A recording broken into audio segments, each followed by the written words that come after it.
মাদক ছাড়ো কলম ধরো এই প্রতিপাদ্যকে সামনে রেখে কুমিল্লার নাঙ্গলকোট উপজেলার বিষ্ণুপুর গ্রামে অনুষ্ঠিত হয়ে গেল এক প্রীতি ফুটবল ম্যাচ। বিষ্ণুপুর হিউম্যান ট্রাস্টের আয়োজনে এই ম্যাচে মুখোমুখি হয় চির প্রতিদ্বন্দ্বী আর্জেন্টিনা ও ব্রাজিল দল। মাঠ জুড়ে টান টান উত্তেজনার এই খেলায় ব্রাজিলকে 2-1 গোলে হারিয়ে জয়োল্লাসে মাতে আর্জেন্টিনা। খেলা শেষে এক জমকালো আয়োজনের মাধ্যমে বিজয়ীদের হাতে পুরস্কার তুলে দেওয়া হয়। এ সময় উপস্থিত ছিলেন ওমান প্রবাসী ব্যবসায়ী মোহাম্মদ জুয়েল, ইউপি সদস্য মোহাম্মদ মনসুর আলম, বিষ্ণুপুর হিউম্যান ট্রাস্টের সভাপতি মাসুদ আলম ও সাধারণ সম্পাদক মোহাম্মদ তকিউল্লাহ।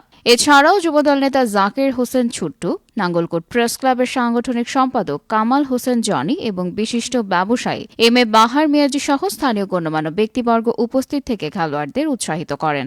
যুব সমাজকে মাদক থেকে দূরে রেখে খেলার মাঠে ফিরিয়ে আনতেই এই আয়োজন বলে জানান আয়োজকরা। নাজনীন ইসা, আনন্দ টিভি।